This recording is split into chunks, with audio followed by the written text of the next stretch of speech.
advertisers.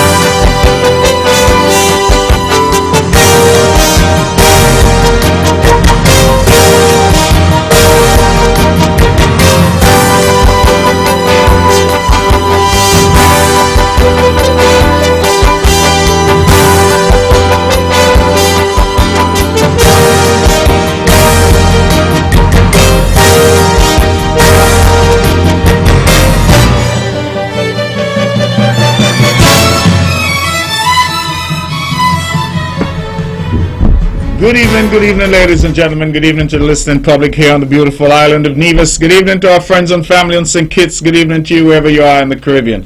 Those of you in Sunshine City, St. Martin, those of you in Anguilla, those, of course, in the Virgin Islands, in Rock City, St. Thomas, those in St. Croix and St. John, those in the British Virgin Islands, right there in Tortola, Anegada, Virgin Gorda, wherever you are. You're listening to this program. Good evening to you. To our friends and family in Station, Saba, and places such as that. To our friends and family all across the Caribbean. We know we have a wide listenership in Montserrat and in Antigua. We say good evening to one and all. Good evening to our friends and family in the United States and Canada. We hope you're staying warm. And good evening, of course, to those across the pond in the United Kingdom. We know that we have listeners who stay up at nights in the United Kingdom to listen to this program. Let me say good evening to my daughters. I hope they're up.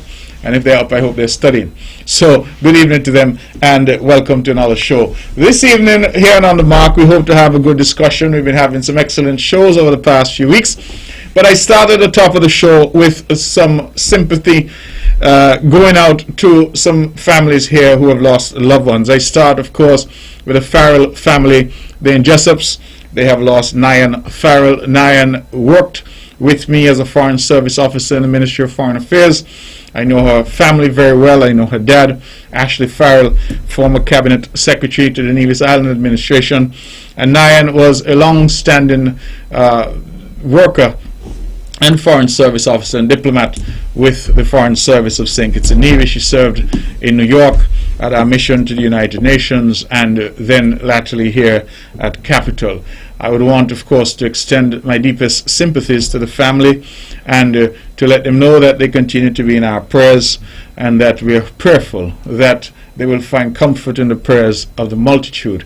It is always, of course, a very difficult situation to deal with death, and all of us at some point will have to deal with that reality because it is a part of life that we die. And that is always a difficulty that we have to confront and have to deal with. And so I would want to extend my deepest condolences to all those who survived Nyan and to the entire Farrell family and to the entire community of Jessups and the entire community of St. Thomas's and the entire Nevisian community and indeed to the diplomatic community. We have opened a book of condolences for Miss Farrell at the Ministry of Foreign Affairs for those who would wish to sign and express their condolences in that way, and we certainly have extended to the family all the support that we can extend. As I said, we have lost Nyan Farrell, a young Foreign Service officer, and for that we are truly sad, and we extend our deepest sympathies to the family. While I am dealing with that, let me also extend deepest sympathies to the family of Mr. Carlton Tyson. That's what I knew him as, and he was, of course, the big man of Jessups. Again, a major loss to the Jessups and the St. Thomas's community and to the wider Nevisian community. I have, of course, been in touch with the families, but nevertheless, publicly, I would want to extend my condolences to them, those here at home and those abroad as well, to people like Fish and all of these, the children, the family members that he has left behind. Carlton was a man who I think touched everybody. He was not from my community, but every time he and I interacted, we interacted in a manner that I think was very useful. I've gone to his home. I remember being on a flight with him to the U.S. on one occasion, And he was always jovial, always full of life, always larger than life. He was a big man, but big not just in size, but also in terms of how he dealt with everyone. And so, to the family again there in Jessops, to the Jessops community, the St. Thomas's community, the wider Nivision community, I want to extend my deepest condolences to the family of Mr. Tyson, and to hope and pray that they too find comfort in the prayers of the multitude. For all of those who are suffering in some way, who are struggling in some way, who have lost loved ones, I may not have that information, but please know that our thoughts and prayers continue to be with all of you, and that we pray that God will comfort you in your hour of bereavement. Ladies and gentlemen, this evening we hope to have a very good show. I have a special guest with me this evening in the person of the Deputy Premier of Nevis, the Honourable Alexis Jeffers.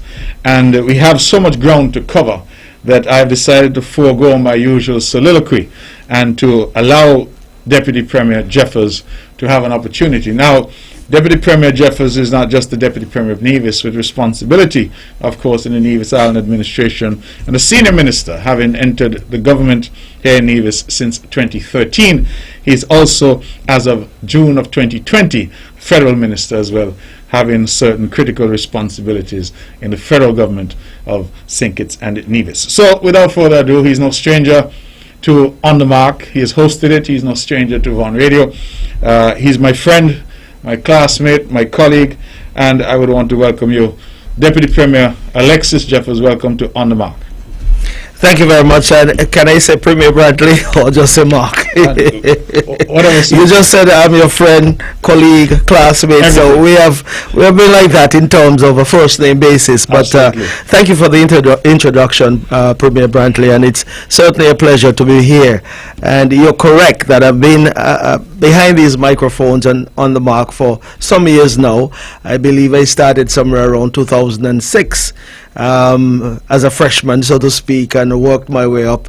I'm a bit more comfortable now behind the microphone, so I can talk a bit more freely now, but back in those days there was some discomfort, but over time we would have grown into this thing, and I certainly enjoy coming here. It's been a while, and as a matter of fact, it's been a while since you and I have been on the program. I believe the last time was somewhere around June of 2020. That's when we would have won the federal elections handsomely, 3 seats at that point in time, and still have those 3 seats, and I am certainly happy to be here this evening. Let me join you in expressing condolences to all of the families out there that are grieving at this point in time. You mentioned some names, and I'll add another 2 names, but let me join with you in expressing condolences to the Tyson family, Carlton Tyson, Cap as we would call him as a nickname. And you're right, he was an imposing figure, but indeed a really good person who would have contributed significantly to the Nivision community, but more so, let us be specific and say more so in the area of fishing and also in business, because he still have a business that is operating there in Jessops, Culturama Bar, that is. But Cap was one of our renowned fishermen, and indeed there have been so many things said and documented about his exploits as a fisherman. And I will say this to you, many would have learned from him and would have moved on to be fishermen as well of their own, and contributing also, and certainly broadening the fishing community in terms of additional persons would have gotten into that sector. As the Minister of Agriculture and Fisheries, I want to express condolences on behalf of the Ministry of Agriculture, the Department of Marine Resource, and all who would have interacted with him over the years. He would have always had something to impart meaning. He would have told us when we are going wrong. He would have told us when we are doing something right. But all in all, his contribution has always been embraced and have certainly made the sector much stronger than what it was years ago as against what it is now. So his contribution will always be remembered, and we want to certainly pay homage to him, and we'll do so in a different way when the time comes, because I believe the Department of Marine Resource is planning to recognize him in some way shortly. So that's it for Mr. Tyson, and also I want to join with you and express condolences to the Farrell family, Jessops as well, neighbors, so to speak, because they're just across the street from each other. And of course, you would have expressed the exploits of Nyan, who would have worked with you and work here on the island, and also in New York. And of course, that would have given her, a wide scope of experience. And indeed, it is certainly a sad experience at this point in time to lose someone of such caliber who would have gone out there in the outer world and picked up some experiences and would have come back, yes, even for just a short time, but indeed her exploits have been felt, and she would have contributed. Everyone who would have spent a minute, a year, or years here on earth would have had some sort of contribution they would have made during their lifetime. And indeed, we are happy for that, but we are saddened by the fact that she's no longer with us. So I want to express condolences to the entire Farrell family and the entire Jessup community. You know, the thing is, Brantley, there are times when things happen in numbers. You know, this is perhaps Jessup is going through this grieving at this point in time.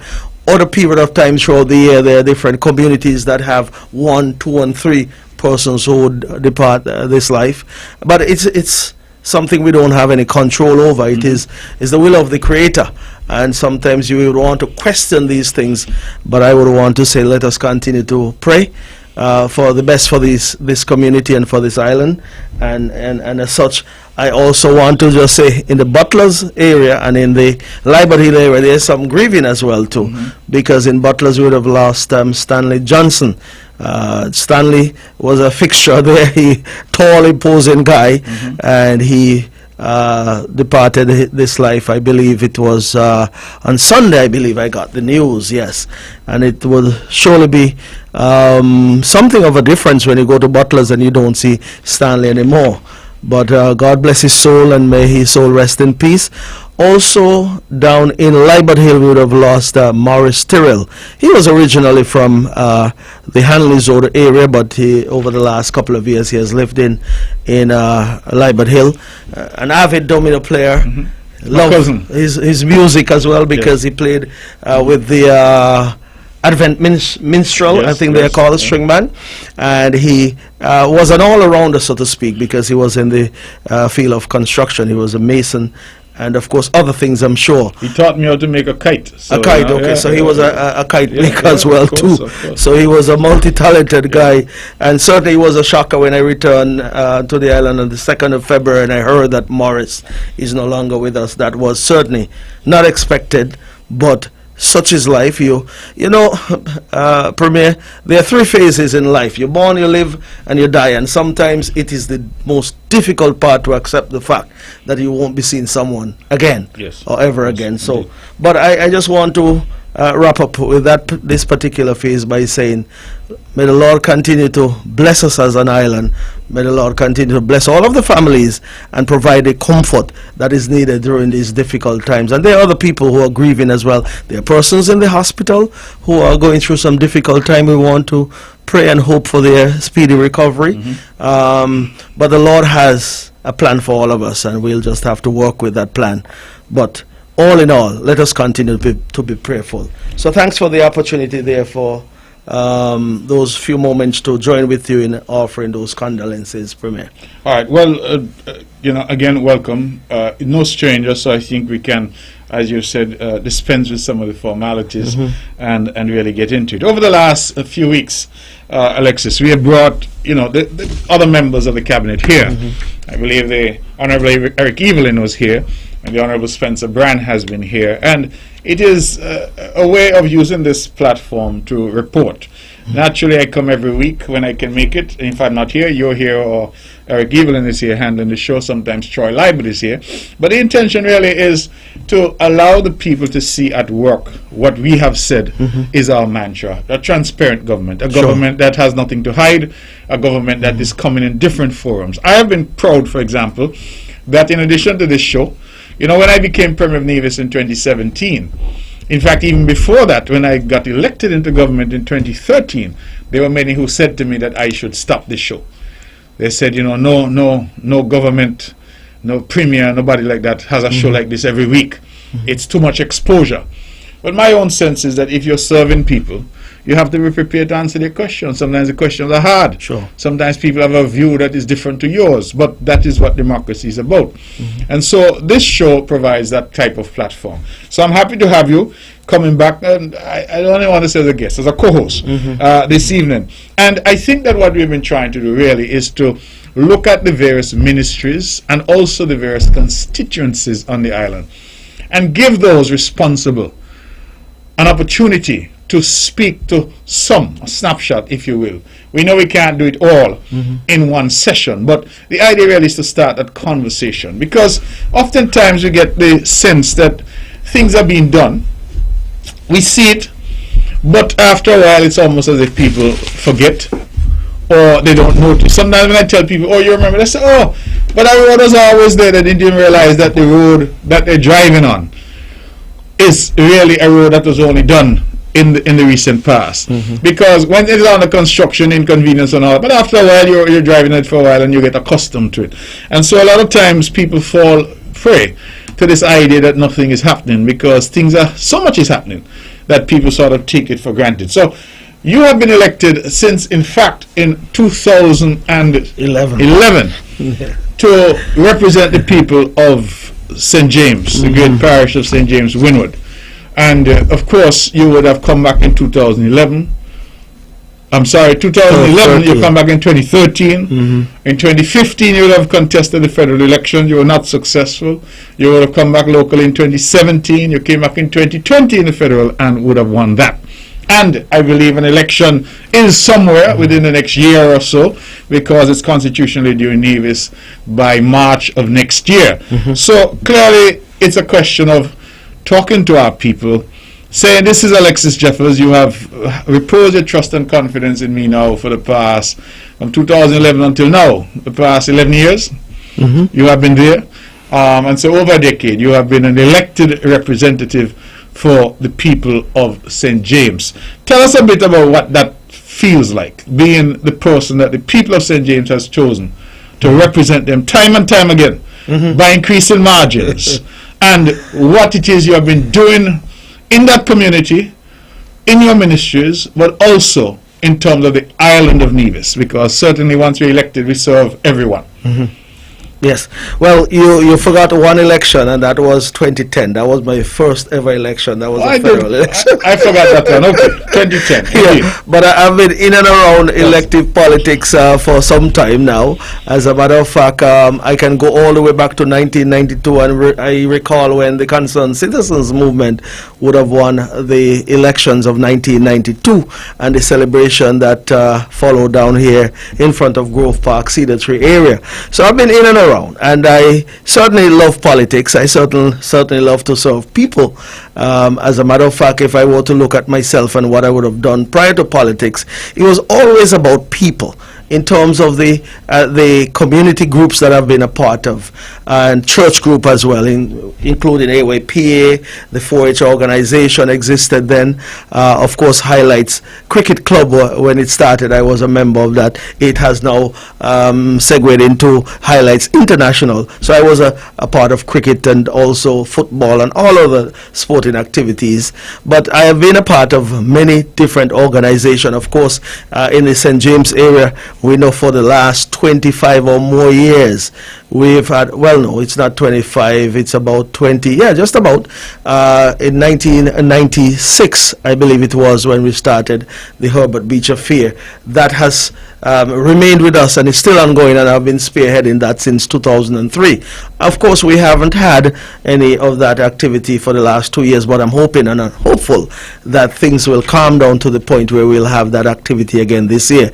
It is one of those activities that persons look forward to every cultural armor, and it is one that brings persons out of Charlestown and other parts of the island, and also other parts of the Federation and different countries who come for cultural, and we bring them into one location, and that is down there at Herbert Beach for that excellent function. So there are a lot of activities that I would have been a part of and also spearheaded over the years prior to getting into politics. And I got into active politics somewhere around 2006. That is when the Concerned Citizens Movement would have lost the local election then. One can describe it in many ways, but the bottom line is the Concerned Citizens Movement found themselves in opposition. And I believe that is when you as well, Premier Brantley, would have entered politics. Both of us, even though I will tell you, I was involved since January of 2006. I believe you came around later that year. But I came around after the loss. After the loss, yeah. But that's all right. Yeah. You and I were needed at that point in time because the party really needed some young blood and some persons who were willing to pull up their sleeve and get to work, because it was challenging at that point in time, and many of the persons who would have served for at least 14 years up to then would have drifted off and went off to do other things, but we had to carry on the fight because it was a fight for the island of Nevis, and we would have done a remarkable job in keeping the party alive. There were Saturday nights when you could have gone places with your wife. I could have gone places with my significant other and have a good time, have a drink, but we were on the campaign trail because we understood what happened in 2006, and we just couldn't let this island go down the road of destruction, and we went about the repair job of ensuring that we can rescue this beautiful island of ours. I have always said that Nevis is all I have when it's all said and done, irrespective of where I've lived before. I believe I'll spend the rest of my life in Nevis, so this island has to be in that shape and that position to provide the environment for us to survive and to live, and then leave a legacy behind for those who would come after us to embrace and live as well. So we went about that, and some difficulties existed then. You understood, we would have lost the great Malcolm Gishard in 2007. That was your first election, and I myself grew after that election because many times I had a chance to get on the platform and speak. But it was certainly your election then, and then we would have had federal elections again in 2010. But local is what we're talking about because we're facing a local election, and in 2011, of course, I would have won the seat in St. James. You, of course, Premier Brantley, would have lost your seat. So they say, anyway. And I did say before, we were in a fight for the island of Nevis, and that was a point in time where we certainly had to bring out all we had in terms of energies to ensure that what happened in 2011 never happened again in this island. I believe the NRP was confused with the right to vote. They confused the right to vote with the right to cheat.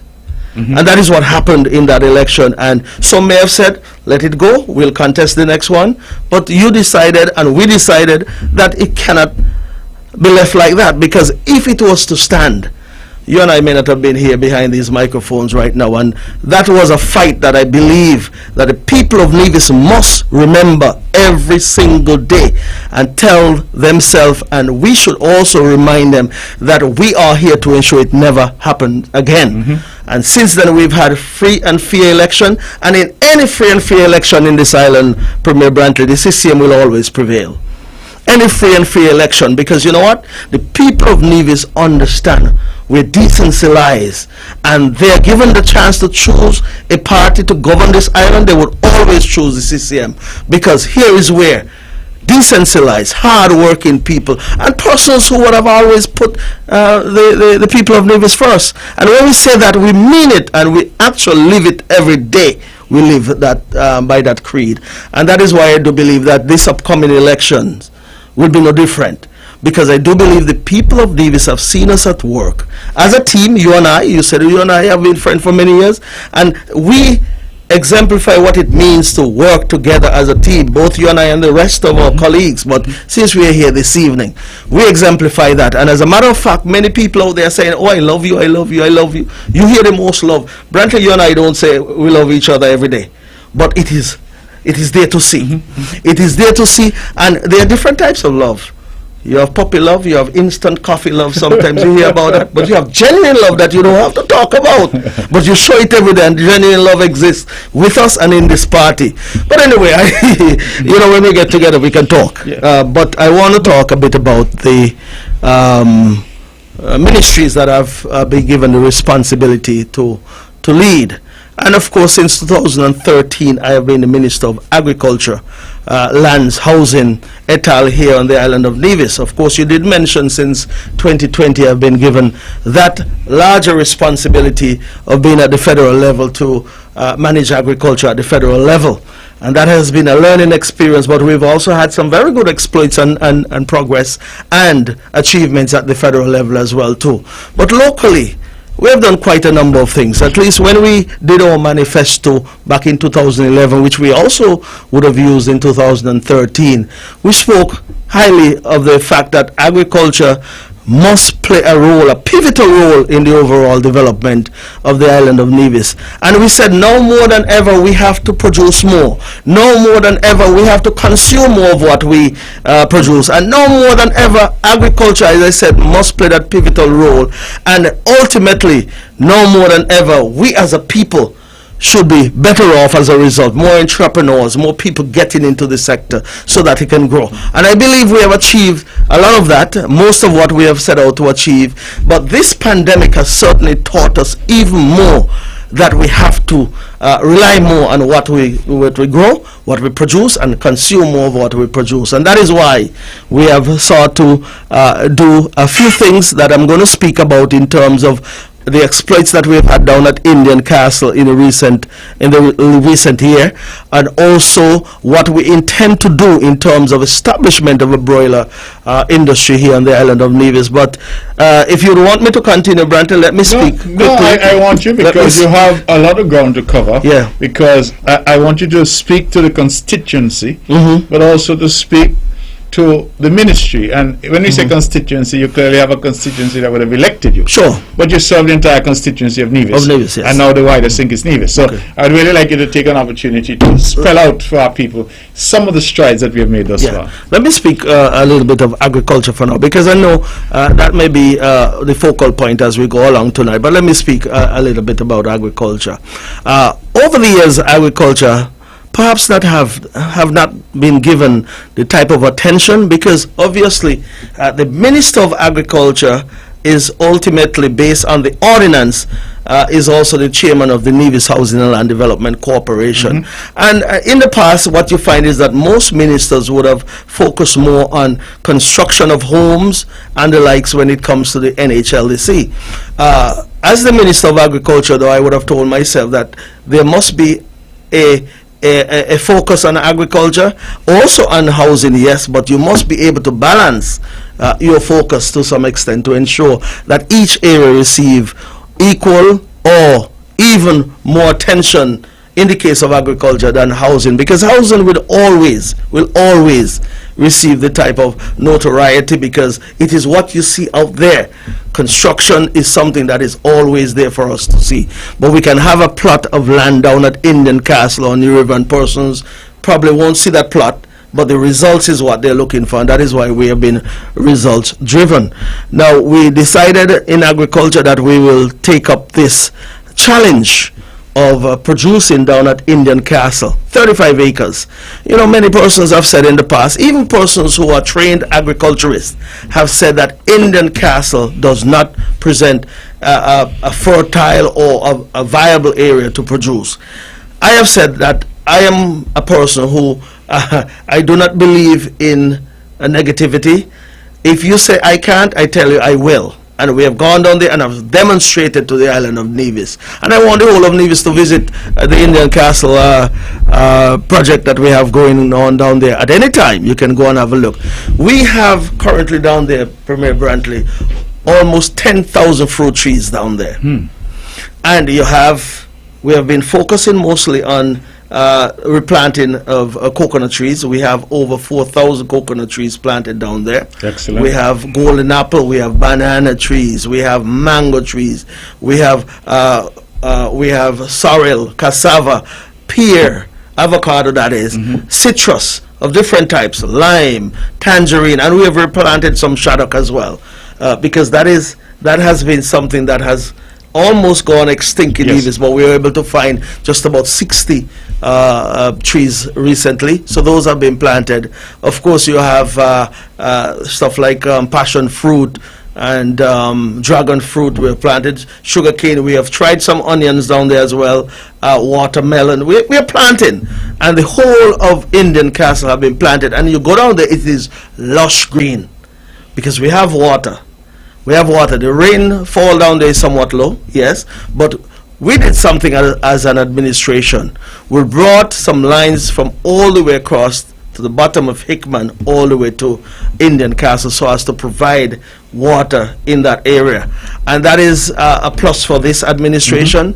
Never before was that the case, so we did that just about 2 years ago, a little under 2 years ago, and indeed that has provided us with the water that we need there. So irrigation is a huge thing down there. All the plants have water, an irrigation system that provide water to them as well.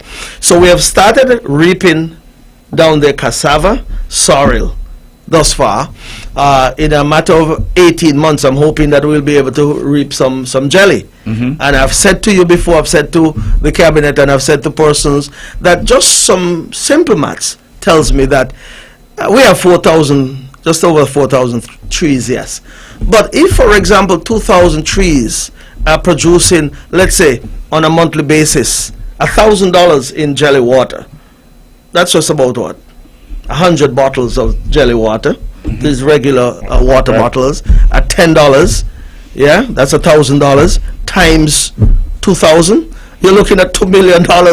I mean, it sounds impossible to some, but to me, it is possible, and that is the type of thinking we had when we invested heavily in purchasing some nuts out of Guyana and planted down there. I think, just to interrupt briefly, because I think that point needs to be emphasized, because recall that we would have lost a lot of our coconut trees here to lethal yellowing. So that project is not only replenishing our stock of coconut palms, but we've also seen an uptick in the consumption of coconut water here. Coconut water is now in demand worldwide. Sure. But here on the island, we suddenly have vendors. And I think the people would know here that a lot of us, the vendors, are importing coconuts from St. Vincent and places like those. So there is clearly wisdom in replanting the stock of coconut trees so that we can be self-sufficient. And that is language that we've been using for some time now when we talk about food security and self-sufficiency. Exactly. And the point is well made, Brantley. And indeed, we're not knocking our Caribbean brothers and sisters, but there's a saying that blessed is his child that has his own, or something like that. I think that is how the saying goes. So we have always believed that, listen, the same fertile land that exists in any other island or any other country, we have it here as well. Just put the land to use. And you're right, we have replenished the coconut tree stock here on the island, and we have done so quietly, so to speak. We haven't gone for the taller trees that we are accustomed to seeing adorning the landscape down there at Pinny's, but these Malaysian dwarf jelly trees are prolific. You're talking about one lock, as we say, would have on 25 jellies. So it is a prolific variety, and indeed, if we can cut out that importation of jelly from St. Vincent, first of all, they won't be fresh when they get here. But every morning you can pick some jelly and go and chop them out and get fresh jelly water. And what can beat fresh? And that is why I do believe that we have made the right decision to replant, and we're going to order more, because there's scope and there's room for more, because we want to be able to say in another 5 years that we can build an industry out of it in terms of bottling, canning, or whatever the case might be. We get some jelly water here from Jamaica or somewhere with some pulp inside of it. Doesn't taste like jelly water, whatever is done to preserve it, okay, fine. But if you can get it fresh and consume it within a day or 2 days, then you know we are providing to our people fresh, wholesome jelly water. But there is always going to be the room for some export as well. and we do believe that is where we're heading with this particular project as well. There are other things down there, like I said, that we can certainly maximize the returns that we can certainly get out of that, those 35 acres of land. So I just wanted to touch on that, Premier. Well, that is an exciting project, and I believe that you spoke about sustainability in agriculture, you talk about food security, you talk about innovation in agriculture, you talk about resilience. You can apply all of those words to what we're doing down at Indian Castle, and that is testimony to this government's vision and plans for agriculture. And some may be doubters out there, but I do believe that we have a golden opportunity at this time. I've said before that COVID-19 has presented us with some unexpected opportunities and realities, and we're dealing with those at this point in time where we can turn all of the opportunities that we have been presented into something golden and something good for the island of Nevis. So agriculture, certainly, and I mean, I think at even St. Kitts, since you've taken over as minister there, I hear people on the ordinary criticians, so to speak, people who would see me and say they like the energy that they're seeing, the restoration, for example, of Bayfords and things like that, which people point to and say that these are significant strides made very early in your tenure. I had no doubt, because I know your energy. I know that in this government, certainly, we have a sort of running joke that if you want something to be done, you give it to Alexis because it's going to get done. Now, in relation to the project at Indian Castle, clearly that's a massive undertaking, and as you say, demonstrates forward thinking on the part of your ministry and this government. What would you identify as some of the other major things that have happened in agriculture thus far under your tenure? The reason I'm trying to do it, because as I know, we have quite a bit of ground to cover, and we haven't even touched the surface yet in terms of some of the things. So in terms of agriculture, what else would you say in terms of position? If I were to just touch on this quickly, because when I became the minister, you recall that they had some cotton planted down at Indian Castle. Yes. Our thinking then was that, it sounds good to say you can get $11 a pound for cotton, but there's something involved in all of this, which is hard work. And we have gone beyond that, where people will go out in the fields with this apron around their waist, picking cotton and cleaning it and bagging it and shipping it off. Listen, I said right there and then, we have to find a way to feed ourselves. Cotton couldn't feed us. We can't eat cotton. And as far as I'm concerned, it was a no-brainer at that point in time to move away from cotton and move forward. So that was a significant decision made then to turn Indian Castle into something productive. That being said, we would have reintroduced the production of local onions, and we've had some good exploits with that as well. We generally would plant over at Potworks and also at New River. I will say to you that we have done a significant and a brilliant job in the amount of greenhouses that are now mushrooming up around the island of Nevis. As a matter of fact, I do not have my manifesto or our manifesto with me, but I can recall we did suggest that we'll place significant emphasis on the introduction of greenhouses here on the island of Nevis, and we've done a marvelous job in doing so. I will recall that when I became the minister, there was a structure up at Prospect. It was not a greenhouse, it was more like a furnace. It was constructed, I don't even know who would have been behind the construction. I was told who was, but it's neither here nor there, because we had to spend an additional $40,000 to bring that up to the level or the standard. To make it into a greenhouse. To make it into a greenhouse. I remember going inside, there were some big industrial fans. Those industrial fans. Yes. And there were some cherry tomatoes inside. There was some brown stalk and brown leaves. So the plants were struggling to survive under such environment. And we would have repaired that greenhouse. Yes. It is now in production. It is now in production. It's actually producing green peppers right now. They have been picking or reaping, harvesting green peppers constantly since October of last year out of those two greenhouses that are there. As a matter of fact, the second greenhouse that is there, it was given to us or donated to us by Ika and Cardi. So that was through the instrumentality of Mr. Augustine Merchant, who was then the local Ika rep to St. Kitts and Nevis, and I want to say good night to Mr. Merchant. I would have learned a lot from him, and indeed he is somewhat under the weather these days. Hope he's doing much better as well, and I wish him well, because he was an inspiration to me and a source of knowledge when it comes to and agriculture. He has helped Nevis immensely. Tremendously, and I want to pay homage to him for his dedication to agriculture. I've always said to the young guys at the department, look at a guy like Augustine Merchant. He never became a permanent secretary. He was the director of agriculture for the island of Nevis. But from that position, he was able to spread his wings and get his name out there. And persons knew about Augustine Merchant because of what he did in agriculture. He was up early in the morning and he was there until late in the evening to make sure that the fields are tended to and all of the different innovations that were brought into agriculture were there. So kudos to Mr. Merchant. So greenhouses are here throughout the island of Nevis. I want to recognize. I'm just sorry.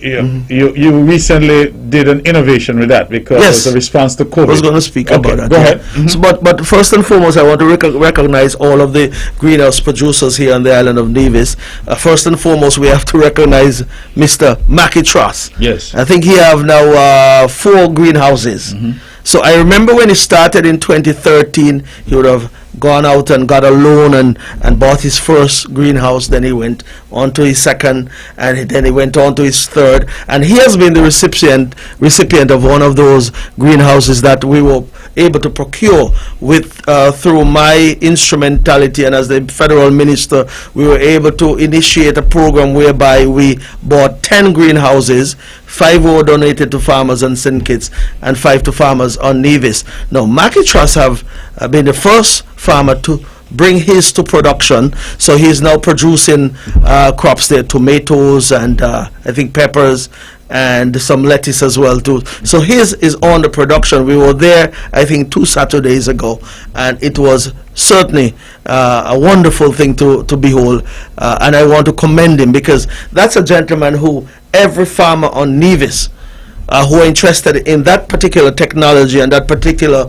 methodology to emulate him, because he has taken on that technology with both hands, grabbed it, and he has certainly made it into something that he can make money.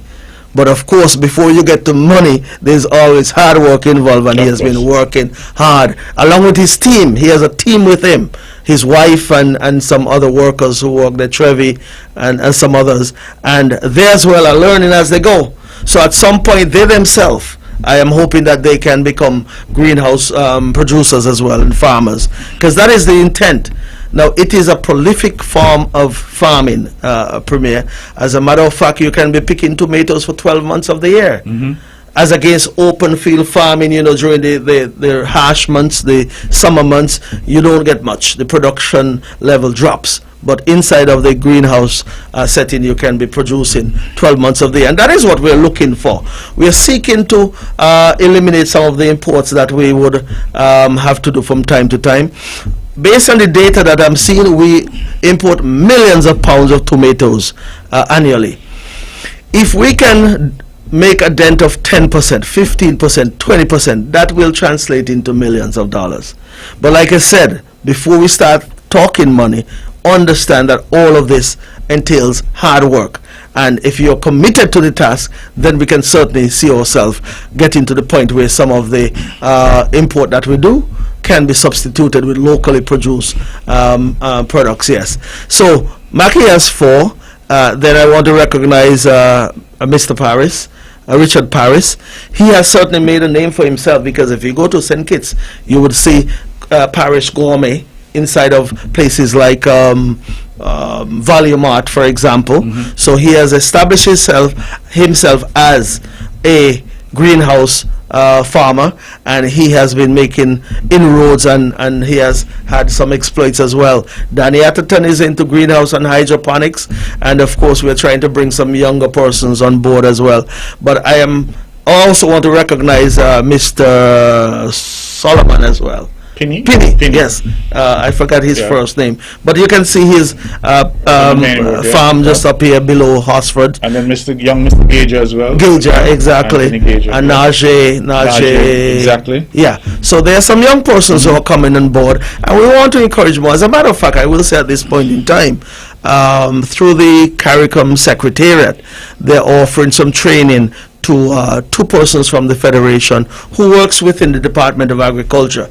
The thinking is that once they acquire these training and knowledge, then they can pass it on to potential greenhouse producers as well. So I believe we have Shakima Hanley from here in Nevis. She is an extension officer at the Department of Agriculture, and also a young lady from St. Kitts. The name is escaping me now, but she's also versed in that area and prolific in that area as well too. So both of them would be able to pass on those knowledge. We're seeking to get more greenhouses as well. I will say to you, Premier Brantley, that I was in a meeting of CARICOM Ministers of Agriculture 2 Fridays ago, and it was chaired by His Excellency Ali, the President of Guyana.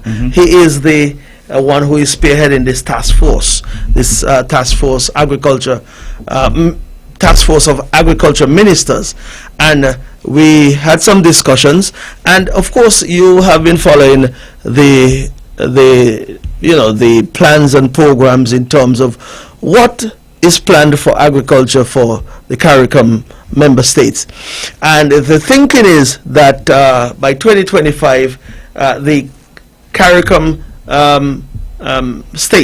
member states, must be in a position to eliminate importation of foreign products by at least 25% by 2025 in various areas such as poultry, in crops that have been identified, whether tomatoes, lettuce, or whatever the country itself have identified as their crops that they'll produce. The whole idea is to provide technical assistance to each member state once they would have identified the areas in which they think they have that comparative advantage in terms of what can be produced. So St. Kitts Nevis indeed have been looking towards poultry as one of those areas that I was just about to ask you, because the agriculture is a vast sector, but here in the Federation and under your leadership, we have been talking about poultry production. I'm looking at the clock because I know the time is limited. So in the context of poultry production, where are we and what are your plans in that regard? Okay, sure. We have discussed as a cabinet that this is an area that we feel we can have some progress or some good things happening. And here's what we're thinking, Premier. Of course, we know what the importation of chicken is like into the Federation. If I can give some rough numbers, over the last 5 years we have imported well in excess of $100 million worth of chicken into the Federation. That's St. Kitts and Nevis combined. So that gives you a great opportunity to have some exploits in that area. Now, persons have tried in the past and there have been some failures, but we feel as a government, in order for this to work this time around, we have to adopt a similar model to what we see existing here at our abattoir, where the government itself controls or manages the facility, and then you have entrepreneurs or farmers who would then feed into that facility. If it is left to any one person, I do believe we'll have some chaos in that. One person would come in, and if they are producers and also distributors, so to speak, they will control the market for themselves, and that will shut you out, that will shut me out, and shut other farmers out. So we feel like if we can provide that facility to be the processing facility, the government will take care of that, yes. And then you'll have farmers who would feed into that. Here's what we are saying to our potential farmers. Anyone who is interested in getting into broiler production, you will have a leg up, so to speak. We are not too much concerned about layers for now, because we know that we are somewhat self-sufficient in the production of eggs. until it gets to the latter months like November and December, when people do a lot of baking and so forth. Yes. Then the demand spikes at that time, and then you have to do some importation. Even so, we have sought to protect our poultry farmers who are into egg production, in that anyone who wants to import egg into Nevis first have to get a license, and you must be a bona fide poultry farmer in order to do so. So that we have done something since 2013 to protect that particular area of production. But back to the broiler project that we're hoping to launch, we're saying anyone who wants to get into the production of broilers, then we're going to offer concessions. For example, you'll get full concession, meaning import duties, VAT, and custom service charge waived for 5 years on feed, machinery, equipment. If you intend to buy a pickup or a truck or something of that sort, you will get full waiver for that period of time. And also on corporate tax or not business tax. I think it's corporate tax. The whole idea is to provide as little challenges as possible while you're somewhat in the incubator stages of setting up your business and making it work. So all those concessions will be offered to you for up to 5 years, and this is just for those who are getting into the production of broilers for meat purposes.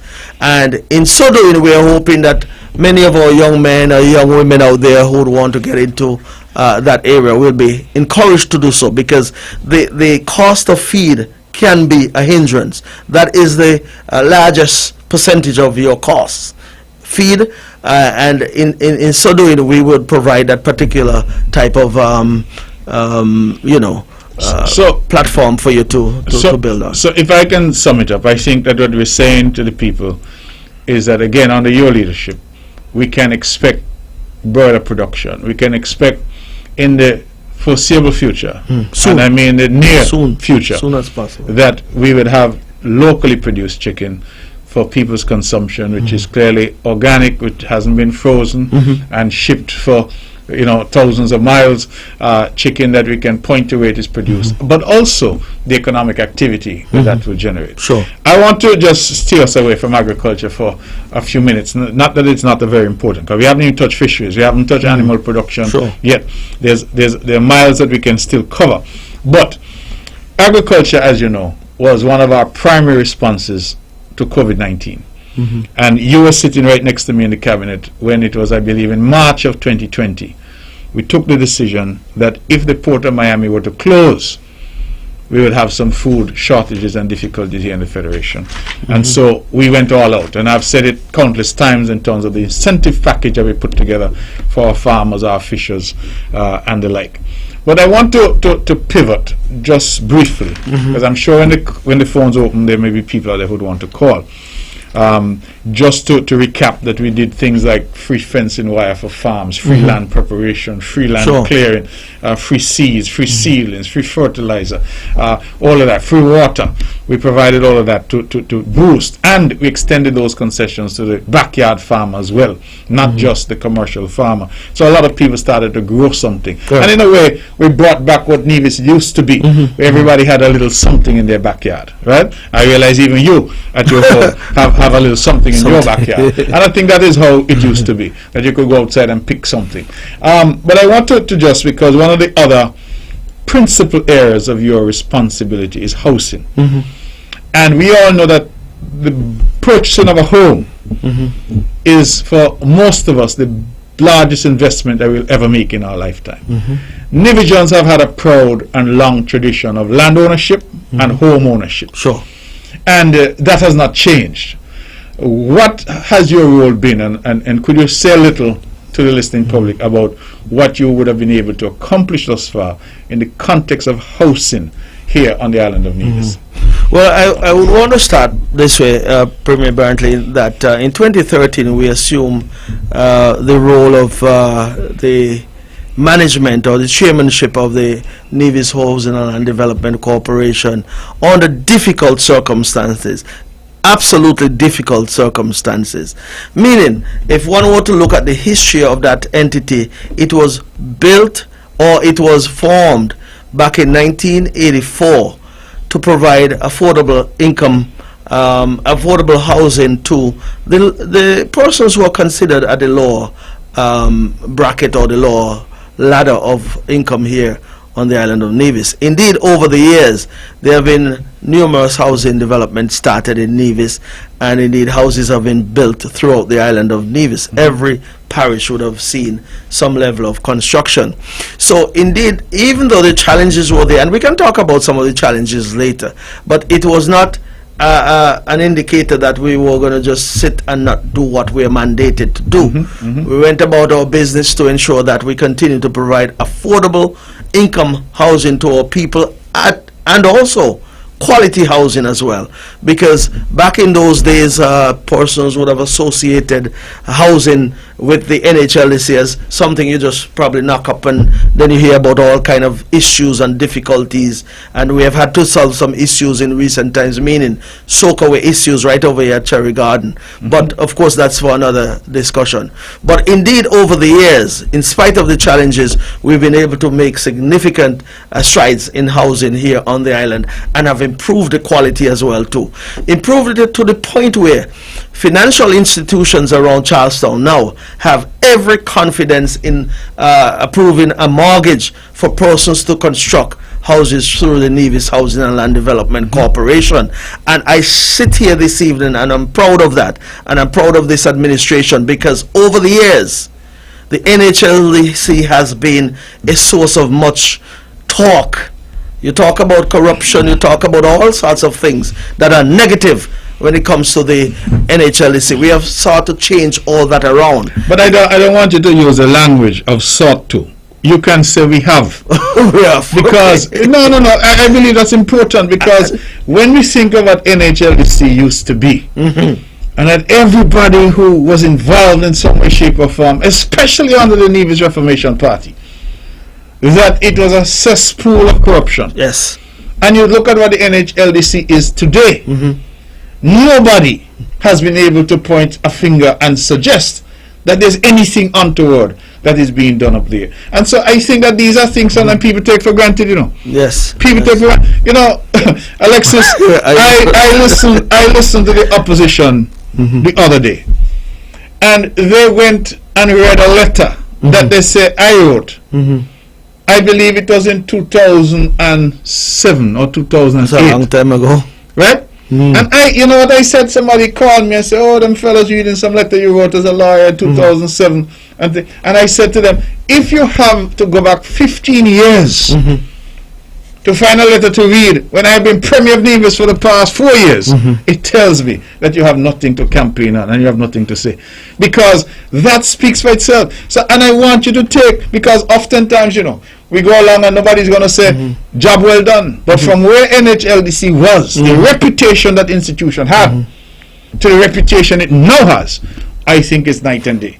Well, listen, as you mentioned the NRP, I mean, sometimes I'm confused as to who to talk about in terms of the NRP, because, you know, when we got in, when we were in opposition, they said they were the new NRP, and then another team came along under Hector, I believe it was, when they said they're now the new NRP. Now I'm here, now they're the revamped NRP. So, but it seems like it's a bunch of confusion on the other side, because some will say, let us not go back there, and some has gone back there, and you said 2007, so they've gone very far back. Yeah? But the bottom line is, the NRP is the NRP, no matter what label you put on it. And it's even worse now with the NRP, because you have a bunch of persons on the other side. I don't even know if they're going or coming, but I put that aside and say this, that the Nevis Housing and Land Development Corporation have been an institution that have brought governments to their knees or its knees here on the island of Nevis. It happened before, and it happened just prior to us, because of the cesspool, as you did mention, that existed there. Now we have sought to, and we have brought about a new image at the Nevis Housing and Land Development Corporation. I did say that financial institutions are now willing to write a check of $250,000, $280,000, $220,000 to the NHLDC to construct a home for potential homeowners who they act on behalf of. And I am so pleased that we've been able to turn circumstances around there. Yes, in 2016 we would have borrowed some monies from the Social Security Board to construct homes, and of course we can't borrow every year. At some point you have to find a way to pay or repay those mortgages, and we are doing so. But right now we are seeing a number of mortgages being approved by the different institutions in Charlestown, and we want to thank them because of them money keeps going back into the economy every single day, because every day you're on that job site there's money being spent to keep that construction site going. So I want to say to you, Premier Brantley, that presently we have 7 active construction site or developments taking place on the island of Davis. 7, and 6 of them were started in this pandemic. Since 2020. 6 of them have started, but of course University Heights we started at, I believe, somewhere around 2017 thereabout. So that has been in existence for some time. So as it is, you have Cedar View, of course, over at Madden's. You have Mountain Crest residences up there at the top of Craddock Road. You also have Chimney Crescent, which is just about to break ground, because we had the groundbreaking ceremony, but we have 8 mortgages already approved. So we are waiting to put in the electricity. I believe Nevlec should get there by tomorrow or before the week is done. That's so my constituency, right? Your constituency. I made a commitment to you that we'll bring some housing to you, and we're going full speed ahead, I believe, over the next week or so. But we have had 8 mortgages that have been approved by banks here on the island for that development. Yes. And indeed, but that I'll give you a breakdown as to the amount of lots or the amount of houses that will be built in each, just to give you a good idea as to the volume, the volume of houses that we intend to build over the next year and beyond. But also you have Sugar Mill residences up there at Hamilton. Yes. That is ongoing. There are some houses being built there, and also Bayview, that is down at Rice's. We have given out 8 offers, so persons are currently at the banks now seeking their financing, and I'm certain they'll be successful, because we have a process where persons would apply, we go through the verification process, give the offer, and we tend to make sure persons are in the position to move forward. And I do have confidence in those persons. Plus, of course, there's a smaller development over at Nisbet Estate as well. So if I were to give you a breakdown quickly, just for the records, Cedar View, that's over at Madden's, that would have 33 lots. Up at that's a new phase. That's the third phase. Because we've built out phase 1 with 1 lot that was left vacant. As a matter of fact, someone just got an approval from the bank to construct on that lot number 7, if I remember, if I recall. So that is going to be built out shortly, but of course persons have been in phase 1 for a number of years now. We have built out phase 2, and now we are going on to phase 3. Combined, how many? Can you recall how many homes? Well, phase 1 have just about 31 houses. Phase 2 is about 30 as well, 32 thereabout, and phase 3. So you'll have almost 100 or just about 100 homes over in the Cedar View area. Large neighborhood, but you would not tell, because the layout and the organization of that area gives you it's a good appeal when you go there, but you would never tell there are so many houses or so many persons who have chosen to come into Cedar View. And then of course Mountain Crest residences at the top of Craddock Road, that will be 22 lots. So we have started building there already. Chimney Crescent, that will be 16 lots. Sugar Mill, 14. Of course, University Heights is ongoing, that's 13. And then Bayview will be 8. And of course, 4 at Nisbet Estate. For a total of just about 110 lots, well, 110 homes. And that is significant, because a home can have a husband and a wife and children. So you're talking about all of these homes put together, you're providing housing for large families, small families, but it's hundreds of persons and I feel will benefit. That is significant, because when we talk about a home, you're really talking about families. And families are what you need, strong families that will build strong communities, and strong communities translate into a strong island. So in a way, this is an investment that has a serious social and perhaps socioeconomic, because the economic implications are also. And Alexis, people will have different views. As I say, that is to be expected in a democracy. But one of the things that we have done as a model for NHLDC going forward is really to ensure that the way that we have structured our activities, individuals get their title to their home. I can't emphasize that enough, because there was a time in this island when there was a lot of chatter about shake your keys, shake your keys. And I recall we said, no, what you should be encouraging people to do is to waive your title. Yes. Because if I rent a place, I could shake my keys, because I'm paying the rent in there, but it doesn't belong to me. And we found that some people, particularly low-income individuals, were being seduced by this idea that if you pay $300, $400 a month, not realizing that they will never own that property. True. And that they will never get any equity in that property. So while some people say, oh, well, your thing, what we did was we said, no, you have to be responsible as a government. And you have to go to people with something that will help to build them. Yes. And so we were able, even in Cherry Gardens, to persuade some persons to transfer from what they had to a position where they could actually have a title.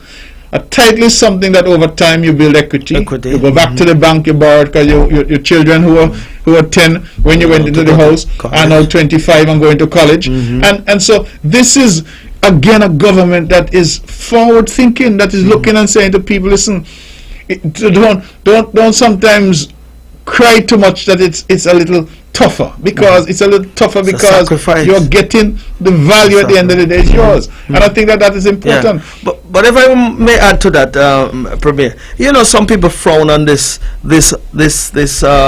offer that we made available to the persons at Cherry Garden. And when you hear people frowning on these things, it means they have no interest in you. They don't have an interest in you, because if we come up with this program and say that you can come to the corporation, if you're paying through the corporation, that is, you come, we give you 15% off of your existing balance. Just like that, 15%. Just like that. You do the maths. Yeah. 15% off. We'll take care of all of the legal fees and so forth to do the transfer. The bottom line is, you will then go to a financial institution of your choice, and then you get a mortgage, you pay off, and then that title is placed in your name. You may not have it at home to say I have a title, but it is in your name, and you're so correct that you build up equity as you go. Absolutely. And all of our circumstances change over time. You want to get a car? As a matter of fact, let me give you a real example. There's a young lady over at Shaw's Road. She was paying through the corporation $1,000. She came in, or we offered her, we told her what the benefits are. She came in and went to RBTT, as it's now Bank of Nevis.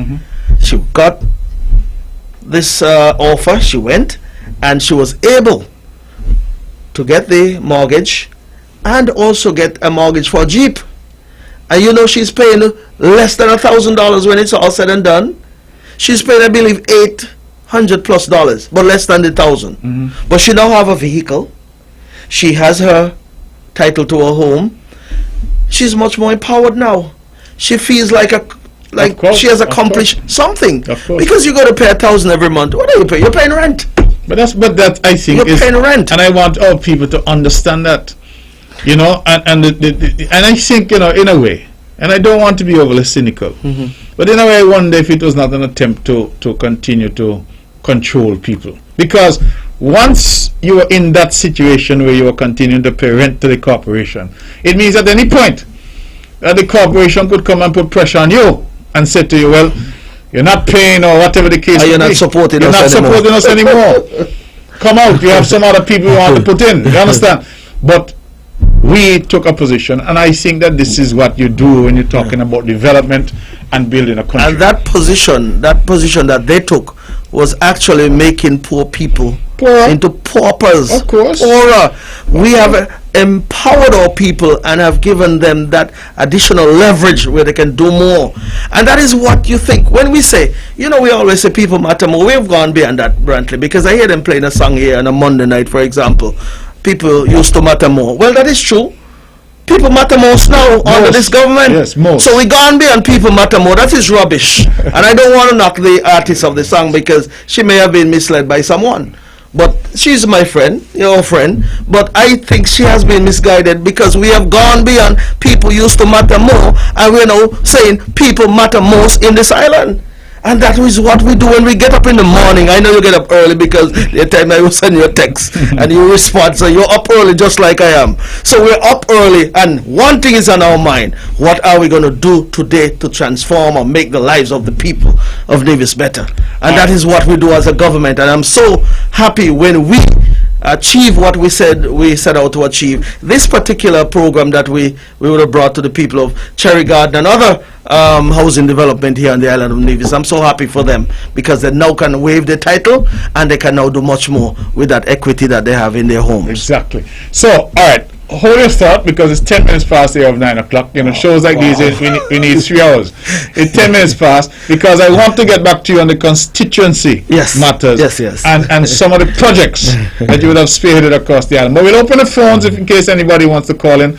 469-1616, 469-1700. While we wait for the phones to ring, Alexis, tell us a bit about some of the projects that you have been mandated by this government to undertake and that you have undertaken successfully. Hold your thought. Let's go to the phones.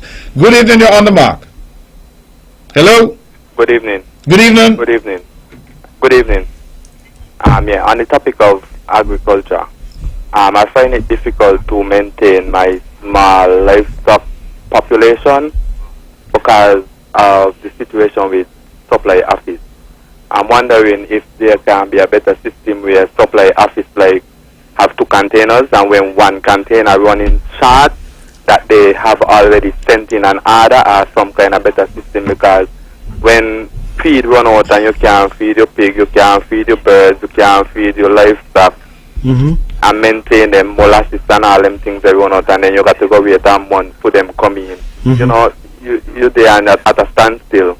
And people with the animal part, I know you're talking about farming and so on, but people with the animal part, you know, you're there and nothing happen, and you have to go out and you look at coconut and bush and all kind of stuff now to maintain, depending on supply office. Now, I know that they have this problem with the shipping containers, and so I'm wondering if they can put in orders a little earlier and have 2 containers rather than having 1 container. I have a few more questions, so I will call in and listen. Yeah. Okay, caller. I think at the end of your conversation, you would have touched on the main point that is creating the difficulties currently. We get all of our feed, or most of our feed, large portion of our feed from the mill in St. Vincent, ECGC. And when they have difficulties, then we, of course, who are the consumers or the farmers, will also experience difficulties. Over the last couple of months, they've had challenges with procuring or securing raw material, meaning the soybean and so forth that is needed to make these feed. So if they have issues, then it will be the whole network or the whole system will fall apart. And we had that difficulty recently, and that is why from the federal level we would have sought to order additional feed from Grenada, for example. They also had the challenges. In some cases, the supply office here would order from the United States. But of course, there is always a difference in prices as well, too. That's the issue. But the challenges that were there about a month and a half, 2 months ago, we have seen some easing of that. So at least supply should be more regular and more accessible and available over the next month and beyond. But understand that throughout the world, when there was a close down of the economies and countries and borders throughout the world because of this pandemic, you understand production levels fell as well. Because if you close down a plant, it means then that whatever supplies were on hand, those were distributed, then you have to restart production, and it takes time to get the volume up where you can meet the demands throughout the network. So those were the challenges. But what we have to do, you said some of the things that you have been doing in terms of creative things, we just have to do that. But it's a difficult situation to face at this point in time in all areas and in all sectors. But we understand what you're saying, but keep in mind it's not so much a fault of the supply office, because I want to commend them, because I know they do a good job there of ordering the supplies needed on time in the past, but of course these recent months would have been the challenge they have had to face. Now, but I think the caller does make a good point, and this is something that we can discuss, caller, with the supply office, the possibility of ordering more. You said about 2 containers, so that when one is finishing, you have the other, and the order goes up. So maybe we can do that, but I think Alexis is spot on. He decided to take that particular question, because that is in fact the answer. Across the world, we've had supply chain issues, even in terms of food. People notice now some food prices are going up, and that is as a result of production issues and supply chain issues. You don't get feed automatically. Feed goes through a process. The raw material comes from somewhere. If they can't get that, then obviously their ability to supply us is also impacted. But I like the idea of using alternatives to feed the animals. For example, ECGC, their raw material would come out of Canada. You understand the challenges there with truckers and so forth. So we'll have some difficult times ahead, but I believe we'll get to some easing. Let's go back to the phones. Good evening, you're on the mark. Good night, Brother Mark. How are you, brother? I'm good, man. And good night, my friend. Good night, sir. Man, you really are agriculture minister, boy. You're hot like pepper. Now, let me say something here. Brother Mark, I heard you said there that, the opposition people am saying about a letter that you wrote some loader Columbus years ago. 15 years ago. Right. Well, I don't mind an opposition opposing deliberate negligence from the sitting administration. That's supposed to be their duty. But it seemed like they could remember things from way back, but things don't happen just like 2 years, 3 years since you, Brother Mark, is the Premier of Nevis. They can't remember the good things. It's just like down here. They got to remember certain things from way back, and then some of them who get tangled up in corruption just 3 or 4 years ago, they can't recall. And it's strange, because look at the check that was bounced for Nevis. That day just happened there in less than 7 or 6 years. And they can't remember that. They cannot see that. But they can see letter what you wrote. They say you wrote some letter they for load 100 years. So I mean, they should come more constructive with their opposing arguments. Don't just come in and open your mouth and oppose because you're near opposition. When you oppose, people should be able to see what you oppose and then say, yeah, the government need to correct that. Because you got one caller here, live on a radio station, everywhere, every talk show he got here, he opposing the work of the Unity administration, and he forget he won, because what he did, 2 of them was involved in a college business, and they receive money from the college that they should not have received because they work for it. But they ain't going to talk about that. That is good governance for them to do that. But the government of the federal and the NOA, you all are doing so great, and they want to find loophole and weak spot to bring you all. But it can't happen. God bless the NOA of Nevis and the federal government in general. You all have done well, and you all are doing well, and you all will be greater every day. Thank you, my brother. Okay. All right. Yeah. Alexis, because the phones are open and your people are going to be calling. Yes. But the question was, some of the projects that you have spearheaded that have delivered value to the people of Nevis. Yes, sure. Let me start with the VOJ and playfield, or the sporting facility, or sporting complex. You can call it whatever you like, but when I think about the fact that that facility started in 2006 under the Concerned Citizens Movement, and it was left there untouched until we got back into government. Wow, for so 6.5 years. 6.5 years, nothing was done. A piece of building was left there, right? Anyway, the thinking was, as a cabinet, you know that we have always sought to bring improvement to our sporting facilities throughout Nevis.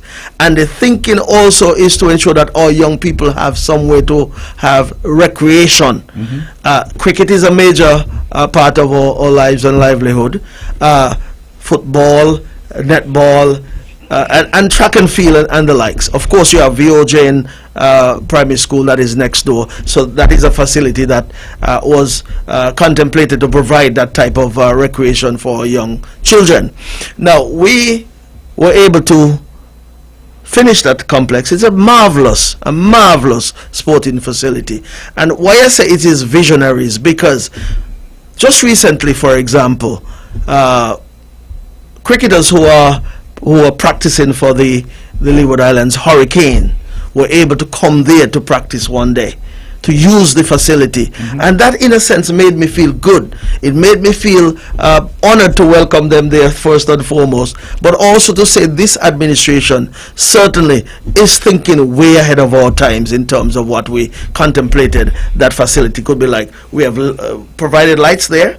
You know, it's lighted, and it is providing an avenue through which our young people can have cricket and when the football season is on, they play football. But the bottom line is, when I look at it, it can rival any sporting facility here in the Federation of St. Kitts and Nevis. One for Alexis Jeffers, the VOJ sporting facility, sporting complex. I think we had somebody holding.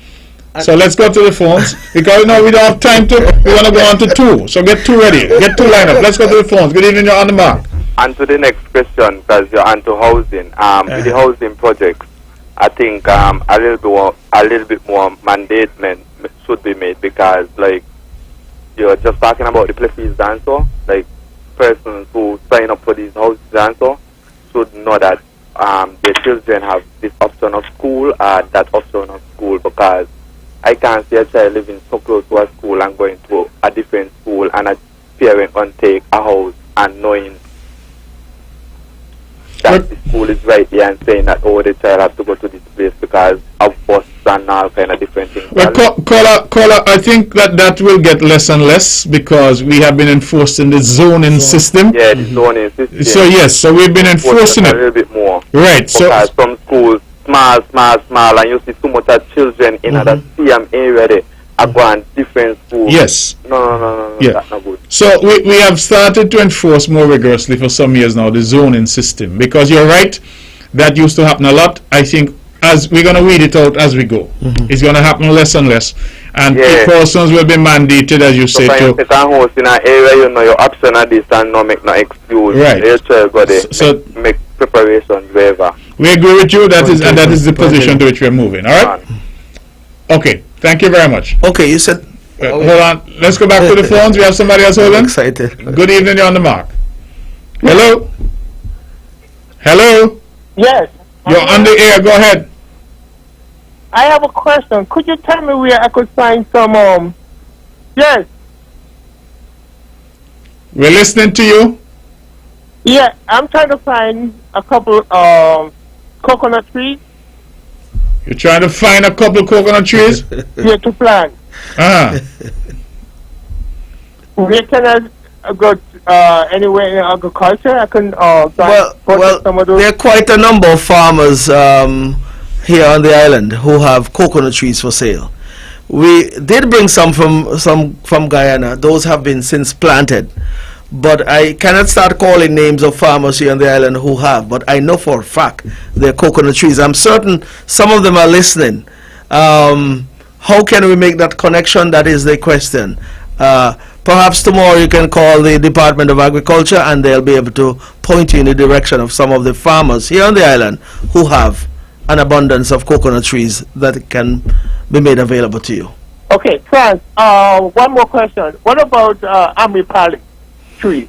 Amripali trees are available in abundance here on the island as well. I can probably point you to the Department of Agriculture once again, and I'll let them know that you're going to call so they can point you in the right direction. Yeah, can I visit over there? I think it's Prospect, right? Prospect is where we have our propagation unit, yes. You should be able to get there as well too. I don't want to make it seem like the government is selling everything, because other persons are in the business as well and are selling also. So that's why I am answering you this way. Okay, the reason why I'm calling you, calling this station is because I just arrived on island on Thursday. So I probably don't have that information that you have. Okay. Caller, as you're talking to me, somebody has texted my phone. They said dial 663-8958 if you want coconut trees to buy. Okay. 663-8958. So people out there have coconut trees to sell. And of course, when they speak to that person, they might be able to give them some directions as to where to get Amrapali trees as well. But they're available in abundance. Okay. All right. Appreciate it. Thank you. very All much. right. Okay. Alexis, we can move on. Yes. number 2. Okay. Let's go a stone number throw 1. away. Let's go a stone throw away Yes. to that massive infrastructure that was put down there called the Newcastle Police Station. Yes. Listen, in 2013, Premier, when I became the minister or the elected representative for St. James, I visited the Newcastle Police Station, and I said then, and I'm saying it now, I would not have spent a minute there. Say I'm living in that facility. It was rat infested. Conduits, water was coming through the electrical Atrocious. conduit. It was. It was full of mold, and it was terrible. And I made the commitment then as the local representative that at some point I will ensure that a new facility is brought there. Now, these are federal matters. Police station, fire, police and fire are handled from the federal level. But I made it my commitment, and it was about 3 years later, in a conversation with the then Premier, Honorable Van Sammer, the Cabinet Secretary, Mr. Stedman Truss, and also the hierarchy of the police here on Nevis and St. Kitts as well, because the Commissioner was there, we determined that it was time for that facility to be torn down. So we tore it down in 2016, I believe, and of course we would have relocated the policemen to another facility just above the Van Sammer International Airport. Fast forward to what we have now. We determined then, we didn't have the finances, and many would want to make politics out of it, but the bottom line is I was determined that something had to be done. Let's look at the flip side of that, Premier. We tore down the facility.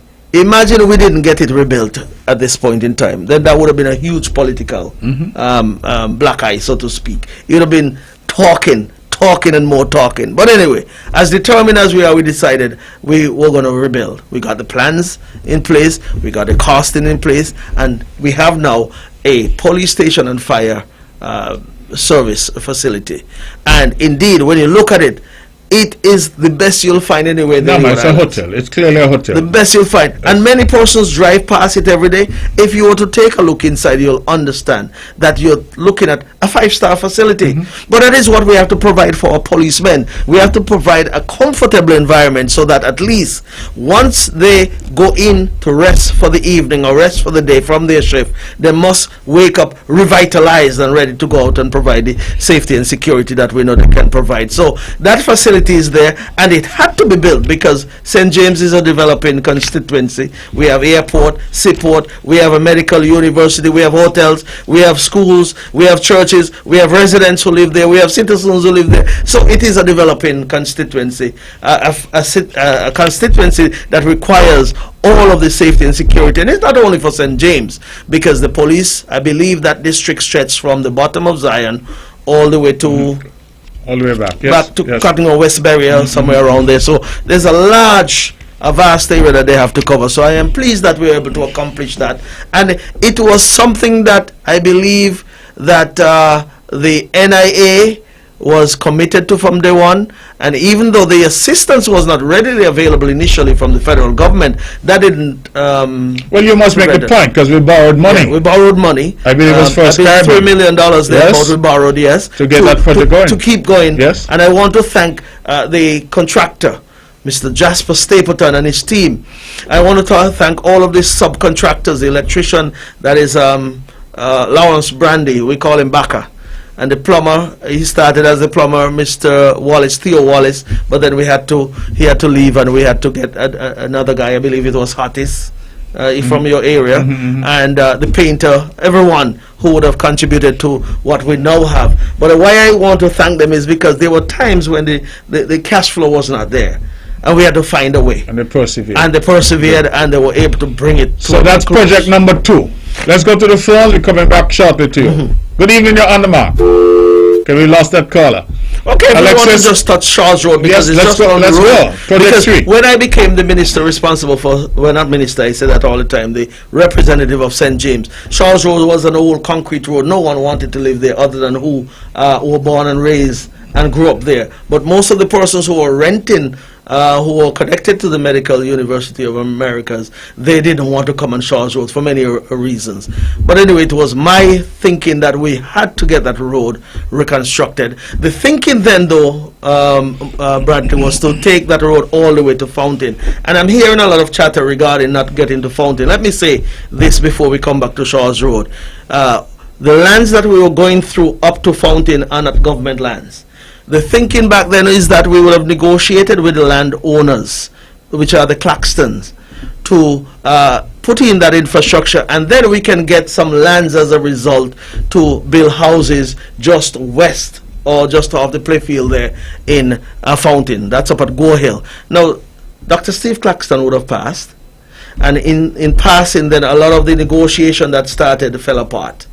But the good thing is that we have options available to us now as a government, because we're just about to purchase some additional lands up there at Garner's, which there's a road that takes you from University Heights all the way up to Garner's, Lower Garner's, and into Fountain. So those plans will be executed at some point. But let me get back to Charles Road and say that is a wonderful, marvelous piece of road. And when you drive it, you have to commend all of the persons who were responsible. The surveyor, which was Jamal Daniel, young man from the area, the designer of that road, which is Javon Williams, he's now in charge of Public Works, and Public Works itself, which was responsible for that job. And I have to commend Mr. Shantes Mintus, he was the supervisor of that project, and all of the persons who build the curbs. Remember I said then, if it is that the persons who drive on the road are going to pay their taxes, they are the ones who need to contribute to the construction. And so persons like Myron Jeffers, that's white, God bless his soul, he's no longer with us, and many others who would have built the curbs and done the work at the bottom of the Charles Road, the intersection that takes you up to Charles Road. So all of that was locally done and done by hand and done by the persons. Done by us and force. That's project number 3, Alexis. Let me go back to the phones. Good evening, you're on the mark. Hello? Yeah, moving right along. Yeah, good night. Moving right along. Question number 3. Why isn't there any shelter at the Mondo Chap, knowing that the task force asked the schools to have their sports at Mondo Chap, knowing that there would be practice sessions and so on, man? Let the children go there with them class, ice up and go there and by time, and time for water, hot water. We need some kind of shelter, something needs to be done a little better and a little more access to the gate. So tell the people and with the keys, must free up the keys, because when the children pan the field, it don't make no sense they run from way up there in the corner, got to go way over another corner just to go down in our bathroom, because some of the areas them locked. All the areas them supposed to be open because we've been asked to go over there. Okay, caller, that's a management issue. We will speak to them. In terms of shelter, I think that whenever there's a meet, obviously. Yeah, man, and sun hot, man, and them out there training, I hot sun and no shelter there. So, caller, if they were training on the field by the school, it wouldn't be under the same hot sun? No, because the school usually train in the park and they have shelter. So, in the park, got shelter where? On the park? In the pavilion. So they train up in the pavilion? No, they train on the park, but when it's time for them to get a break, they would get a break in the pavilion. Because you confused me a minute ago when you said they are training in the hot sun. Sometimes on the hot rubber track, they can't go underneath the steel thing them, because the steel thing them hot from the sun too. Okay. They might burn them. Alright, caller, we hear you loudly and clearly. We understand the point you're making now. The issue about access is a management issue, and so that will have to be resolved, certainly. The issue of the training, I confess I have not heard that complaint before. All the schools are using the facility now, but certainly these are things that we will have to look into. The final phase of that project was always to do the stadium.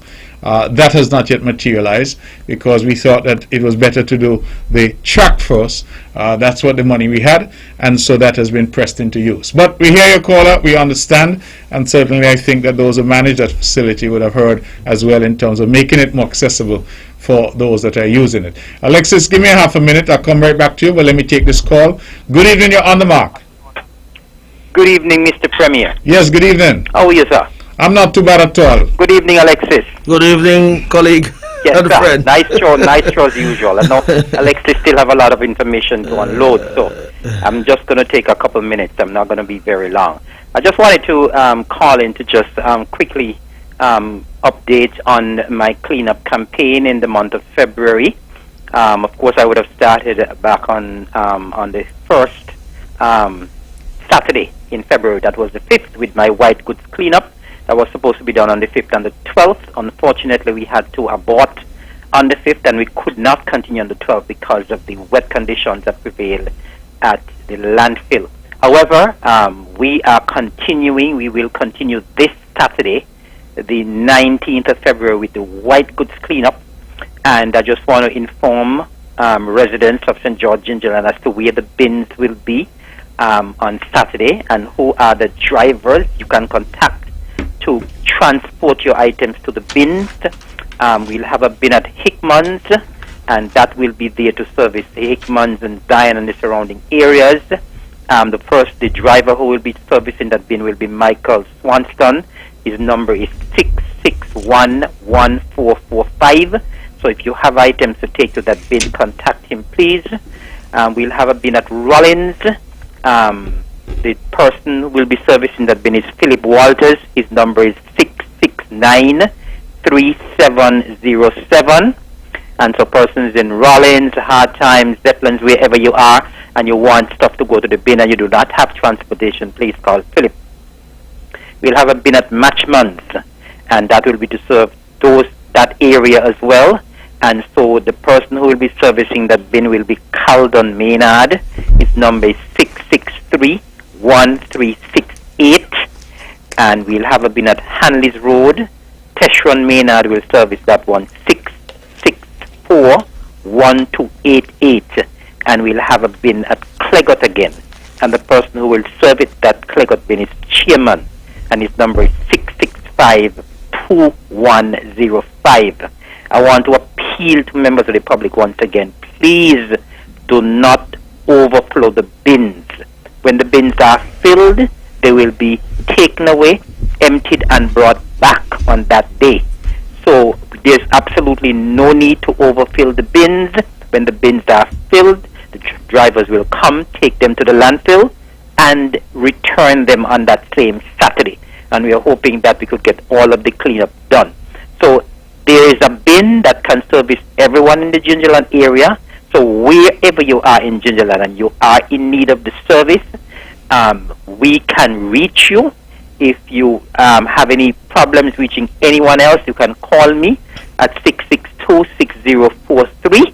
But we want to make sure that everyone who has something to take to the landfill in terms of white goods, that everyone is serviced. I want to thank persons for their support. I want to thank the drivers and the helpers for the help so far.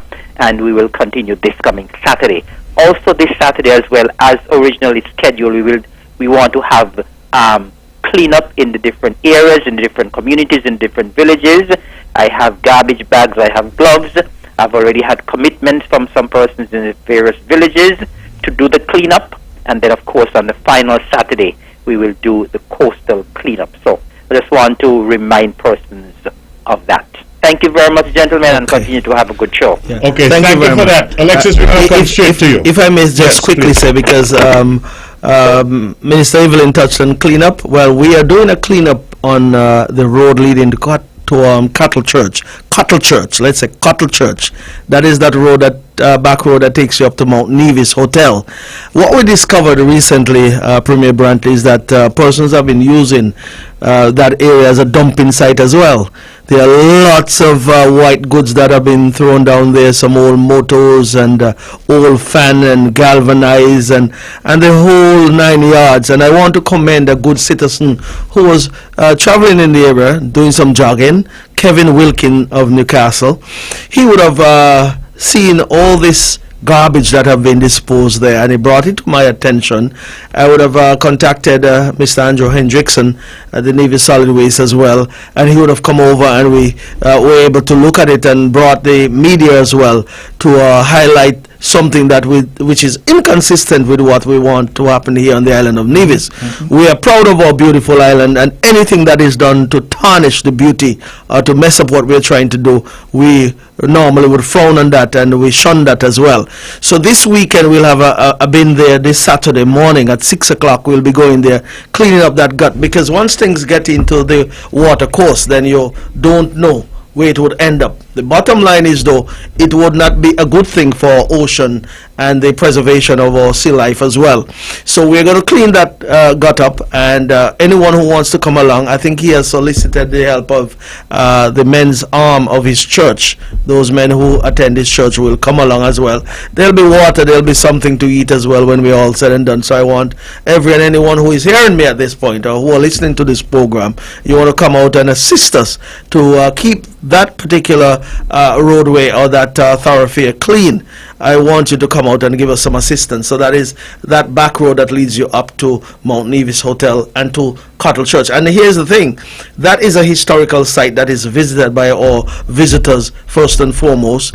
They say you never get a second chance to make a first impression. So if the first impression they see is a filthy unclean island or unclean roadway, or they see garbage on their way to a pristine historical site, then that would not be good for us as an island when we are promoting Nevis to the world as being the cleanest island on earth. So let us play our part by keeping Nevis clean, and our part will be played on Saturday as well to keep that area clean. Now you spoke about you gave me 3 projects already. Yeah. So number 4. Number 4, yes. Let's go down to the Wally Water Taxi facility. Oh my goodness. There was a challenge to get that going to start with, Premier, because of course, let me back up and say that the facility that was being used before was unsafe. I saw with my 2 eyes one Saturday afternoon, a visitor to the island was coming off of that wooden pier, and she had some missteps.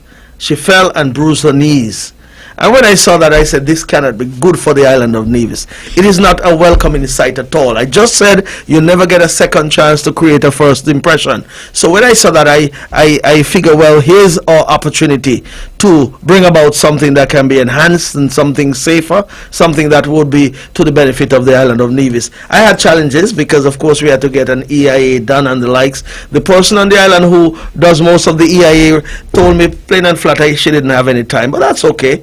Because anytime there are hurdles or obstruction to anything that you know is important to get done and will be of value and benefit to the island of Nevis, nothing should stop you. So we went and we got some connections in St. Kitts of Mr. Patrick Williams.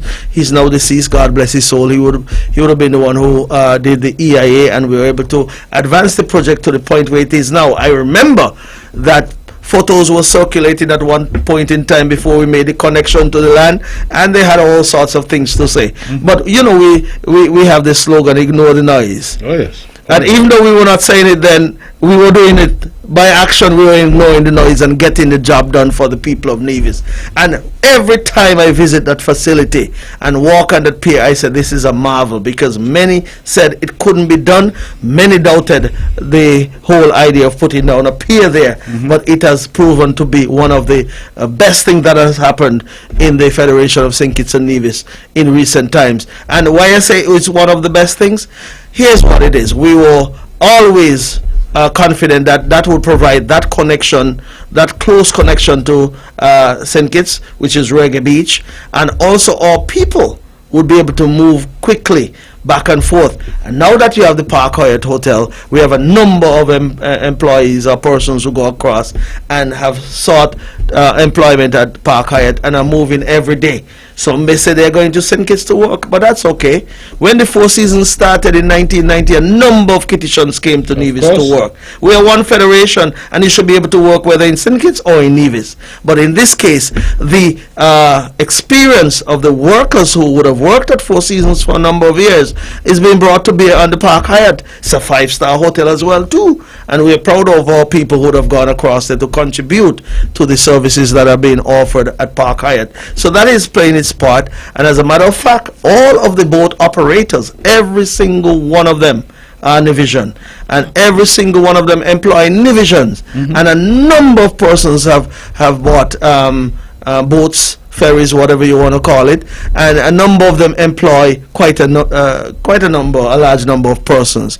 And I want to say that this government is visionary in its thinking. We have provided a safe facility, a secured facility. We have now to do the renovation of the main house that is there. Happening shortly. We have gotten the estimates, we have the plans and everything to move forward, and of course that would be the completion of that phase of it, because there are other things that can happen there, and we have additional plans for the area, and we'll move forward, and persons here on the island will see those plans unfolding for sure. But first and foremost, as you mentioned, we'll have to get that building completed. So that's big project number 4. Hold, let's go to the phones. Good evening, you're on the mark.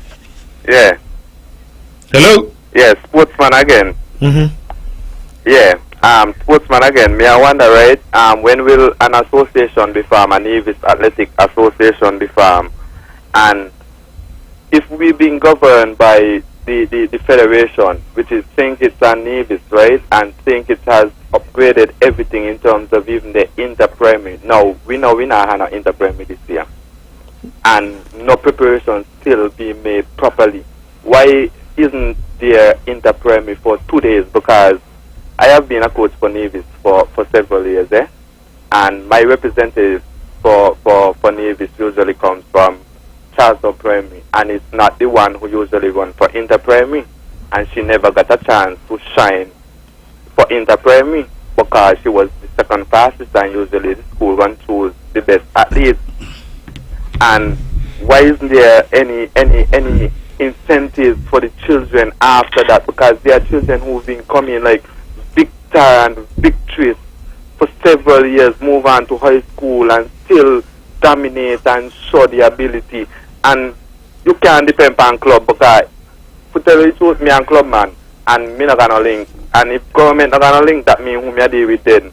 So me think in the sports sector, me need to know when the minister of sports on the program, so that me could direct maybe a lot of the questions to you. Because me really, if me call in every week, me call him about sports. Well, caller, and walkathon, brief on walkathon, why walkathons can't be done. Okay, caller, a number of things. One, the issue of the walkathons has been resolved because the ban that was there on mass gatherings, that has been lifted. So walkathons can now be done. Okay. 2. You don't have to wait for the show to ask your questions about sports, because the minister has an office. You can go to see him at any point that you would wish to see him and pose your questions to him. He has a permanent secretary, so you could do that as well. In relation to inter-primary, you say that they've upgraded on St. Kitts. I'm not sure what you mean by that, because in terms of having a 2-day sports where you can enter more than one athlete, and even the 7-day, the Sunday and the non-day in a St. Kitts participate. So if we're not having a 2-day meet, because we can't have it on a weekend because of 7-day, I don't. Well, no, I hear you about that, but I mean, you know, it's something they've done in St. Kitts. I don't know necessarily that means that that's an upgrade, because the event in Nevis is still. Yeah, because they give more people an opportunity, you know. Yeah, but they do that for inter-primary as well? No. Because over there, I know what they have for the high school is because they have track and they have field events on different days. Okay, you just touched on field events. Right. We have the Mondo track. When will field events even be implemented into the inter-primary? It can't be unless we have a 2-day meet. Well, caller, I hear all that, but in terms of... sports, while I'm listening to you and I'm hearing you... And think about the scholarships too, man. Yes, but the scholarships now, caller. Some students have just gone off to university on scholarship. What's the youngster named? The 400 meter. The 400 meter runner there, the young man with one of our top 400 meter.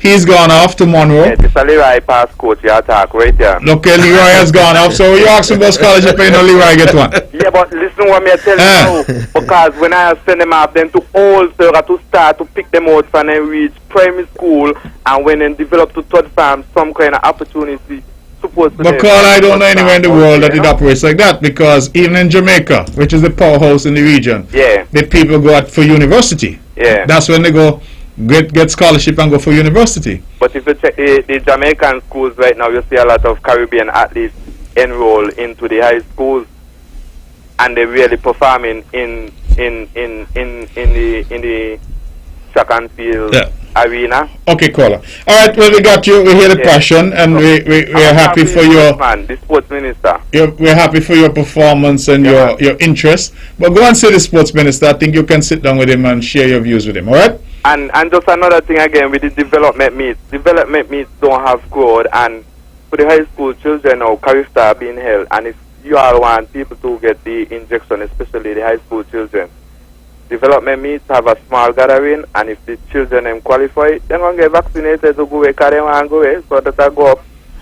Because I mean, see the pressure of herd immunity, and then when you look the children them still being deprived of them at the future, not with the older one wanted the vaccine. Yeah, all right. Well, you one thing about you, every time you say one last point, and it's another last point, right? So we got to make that the last point for now. But as I said, if you have these issues, you can certainly go and sit to the Minister of Sport, all right? Yeah, good. Man. It's 10 minutes to, we want Alexis to give you some more opportunity to deal with what you're dealing with. You have mentioned 4 very significant projects. Well, let's move back to quickly to the housing development at Madness. Yes. And here's why this is significant. Someone, I think it's the same gentleman who just hanged up, was talking about the zoning, going back to zoning rules and laws. And one of the things that we saw over the last couple of years is that the numbers at St. James Primary School started dwindling because a lot of students were taken, our children were taken into different areas on the island, and that school suffered.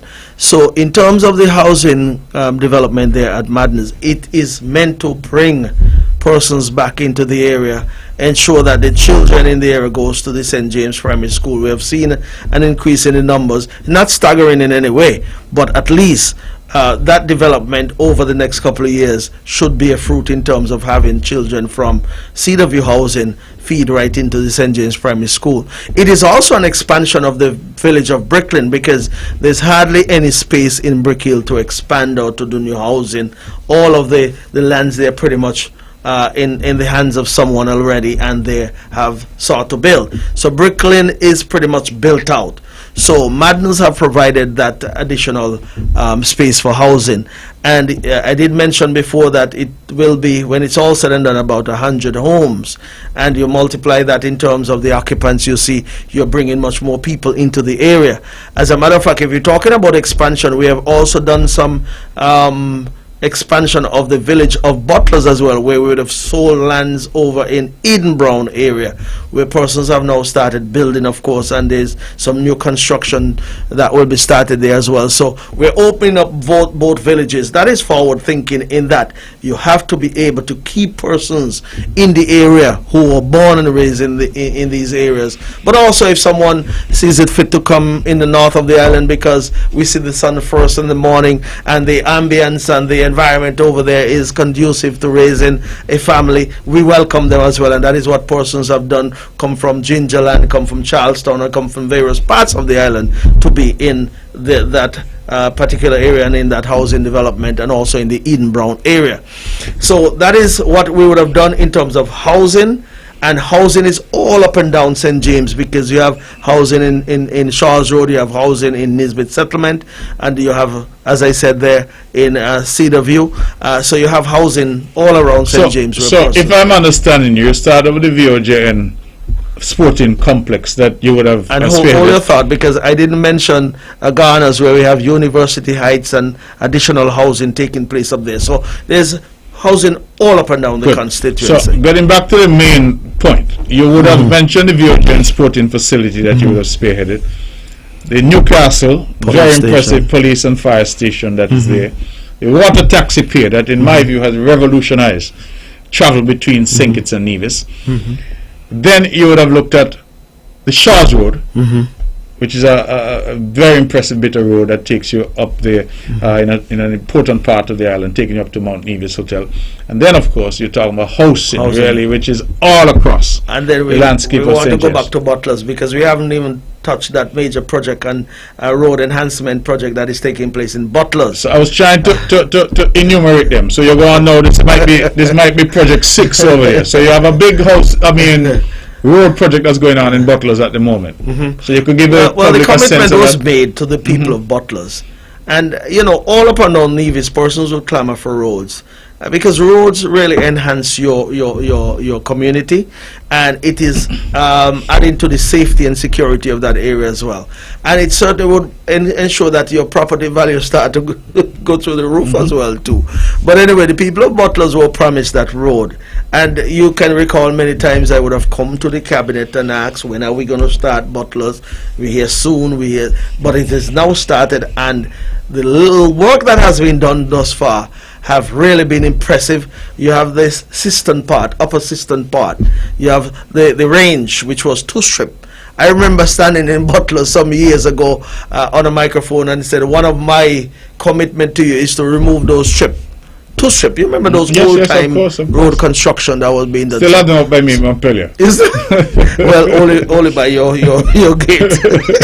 But anyway, we have removed those, and you have a solid road surface coming down. Modernization. Modern, exactly. Nice curbs and so forth. And of course, the main thoroughfare from the Edinburgh, that's over by Esme Shop area, coming into the village up to Clarence, where Clarence Shop used to be.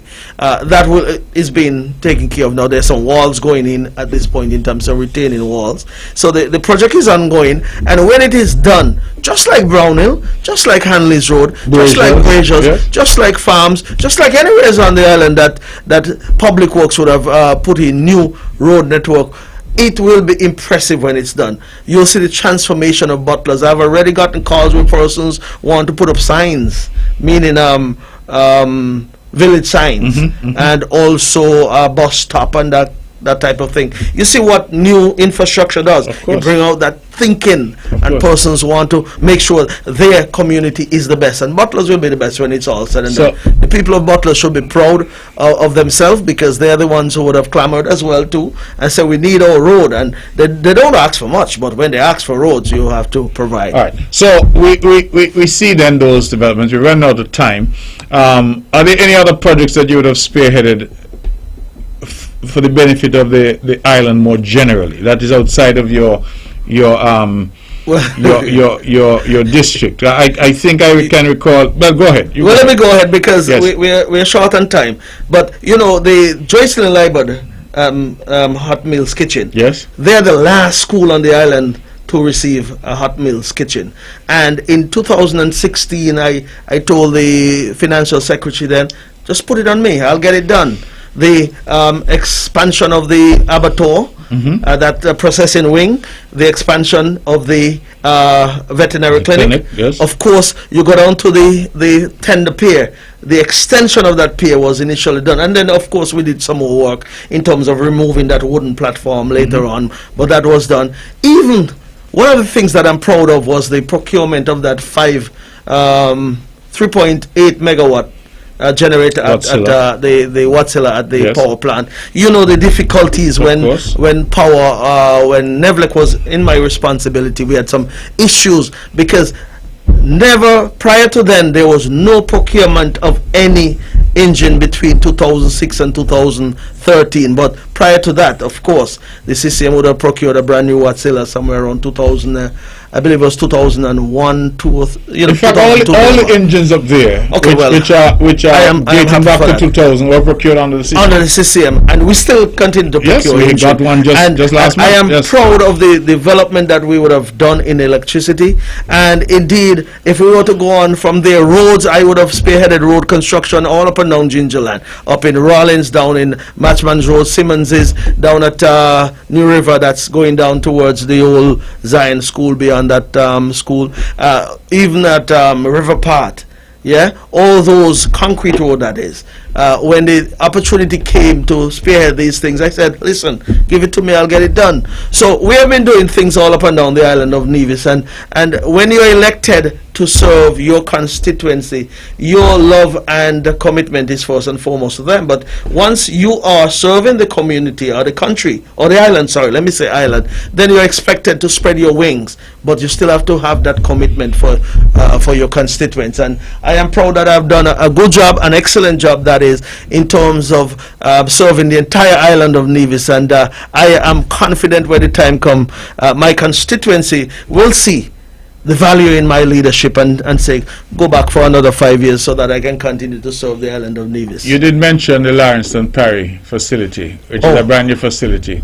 But there's many things to do. So you're going to have to come back. So yes. You'll have to come back because there's so much more. We haven't touched on fishing. We haven't touched on the animal and livestock farming. And the upgrade that we're doing. The upgrade that we're doing. We haven't touched on the quarry. And the fact that where we met the quarry and where it is now in terms of organization, it was a free-for-all, as you know. It had been in the hands of a private company. We had to pull back all of that.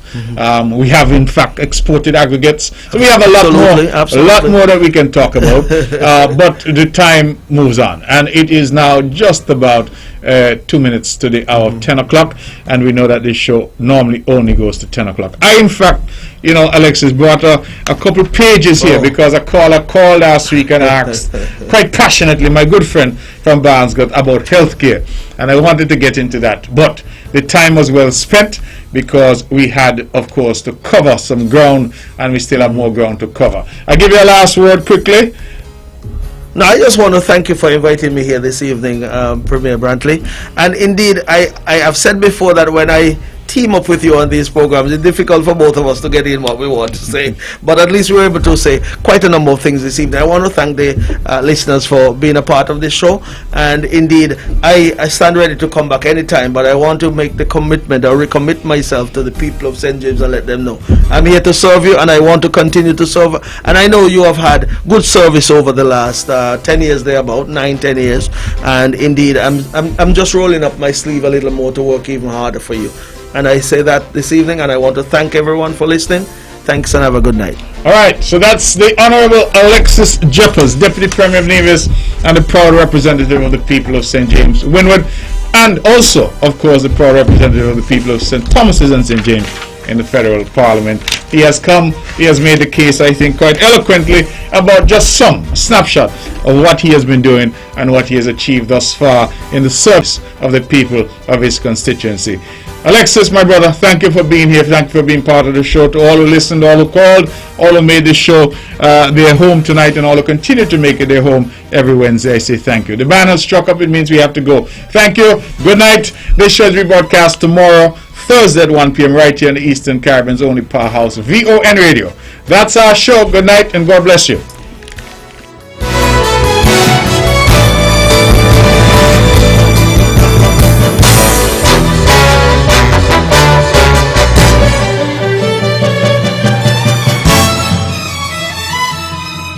The views and opinions expressed on the preceding program were solely those of the participants and do not necessarily reflect the views of the Nevis Broadcasting Company Limited or